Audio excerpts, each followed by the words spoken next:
Yung gantong klaseng motor talaga, yung masarap gamitin pag ikaw ay mahilig sa adventure. Kita mo naman yan, kasama natin ngayon ang Cove 525X at adventure bike yan ha. Pakita ko sa inyo about this unit, and this is my first ride impression dito sa motor na to, no? Kita mo naman yan, medyo putik lang kasi naidaan ko sa putik eh. So pakita ko sa inyo, ikutin muna natin yung unit. Ang laki niya, di ba?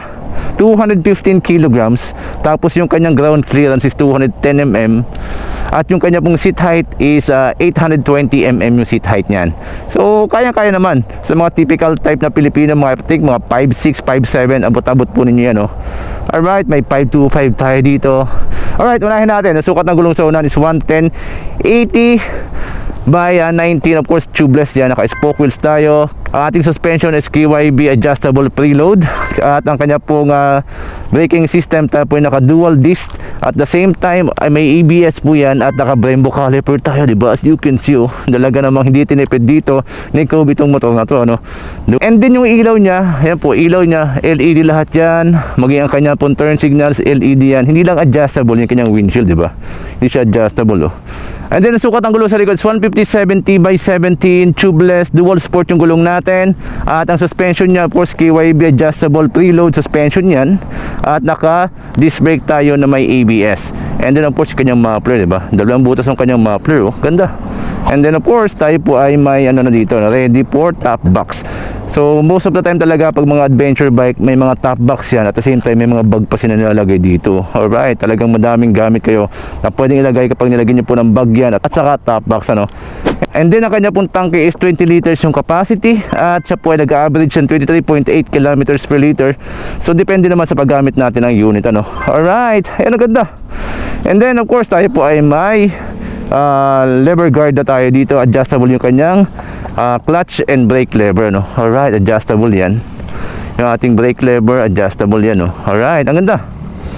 Pagdating po sa kanyang makina at 494cc, dual overhead cam, 8 valves, 2 cylinder, fuel injected, liquid cooled, at nagbibigay po ito ng maximum power na 39.6 kilowatts at 9,000 RPM at 48 Newton meter of torque at 6,000 RPM. Yung bore and stroke niya is 68 mm. Alright, yan po yung kanyang makina, no?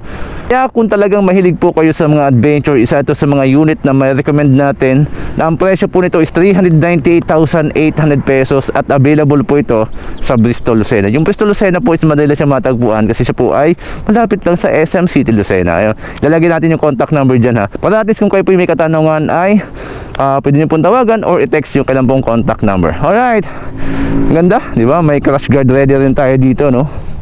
Alright, ayun, no? So test ride natin ito si 525X the Cove.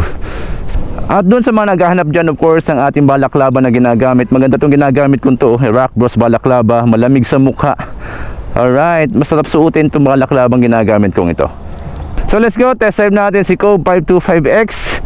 So let's go. Ingat tayo, medyo ano lang, masama ang panahon, ulan-init. Siya po ay naka-mechanical key pa din, ha. Mechanical key. And then of course, yung kanya pong panel yan po ay TFT na 7 inches. Nandiyan lahat ang information about the unit, makikita natin dyan. Then of course, ito po yung ating starting button, kill switch button na din siya at the same time. And then sa left side man natin, dyan turn signals, yung ating pong hazard, din natin busina, din control buttons natin sa settings, ano. And then of course, ito po ating passing light button, no. Let's go.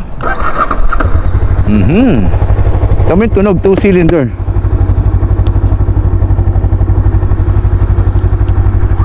Let's go, at baka lumakas pa ang ulan. Siya po ay 6-speed manual transmission, ha. 6-speed yan. 1 down, 5 up. And then habol ko lang, ano, may ano po tayo dito, USB, may charging port tayo dito. Sa kabila, USB type, kabilanan. Medyo lumalakas ang ulan.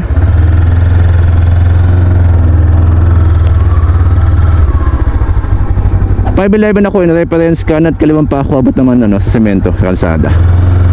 Sa tingin ko mga 5'6" or mas mababa doon, depende lang sa knowledge sa pagmumotor, eh kayang-kaya naman po itong Cove 525X na to. Alright, lumalakas na yung ulan. Talagang grabe yung panahon, no? Riding position natin dito ay of course tayo po ay komportable dito. Ayun no, para ako nakasakay sa kalabaw. Diba? Ang laki ng unit eh. Malaki yung unit. Dito tayo dumaan sa may putik-putik. Again mga boss, maraming available na unit sa Bristol Lucena, no? May mga scooter sila na big bike din, mga 400cc. And then at the same time, may 160cc sila. Bale wala yung mga ganyan daan kapag adventure bike yung dala mo. Diba?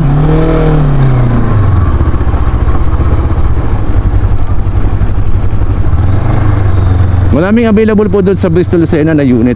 And then of course, available po yun for cash and installment basis, ano?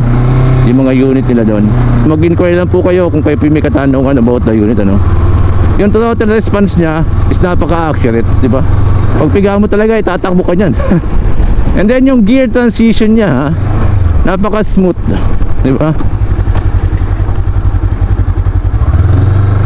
At siya po ay may eco and sport mode. So pindutin na natin din sa kanyang control buttons. Sa settings, hanapin lang natin, ay makikita natin yung eco and sport mode. Lakas ng ulan. Grabe ang panahon. Mga baku-bakong daan, walang problema kapag ganitong klaseng adventure bike yung dala nyo. Kaya kung mahilig po kayo sa adventure, ha, magandang klase ito. 398,800, and then kung kukunin nyo po ng cash ay may less pa yan, diba? Makakatipid pa kayo. Maganda yung plane na suspension nya, ha? Ayun, oh.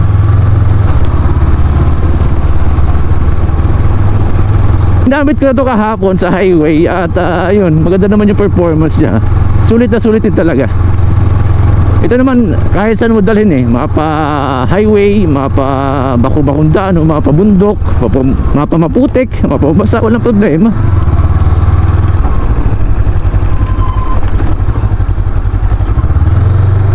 Alright, swabing swabe, bali wala oh. Saka mataas yung unit, diba?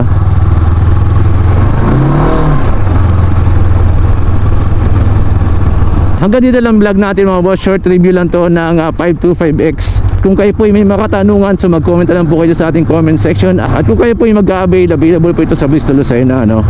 Mag-inquire lang po kayo doon or pumunta po kayo doon para at least makita nyo na actual yung mga units nila. Maraming salamat po sa inyong patuloy na pagsuporta sa ating channel. Ingat tayo palagi and peace out.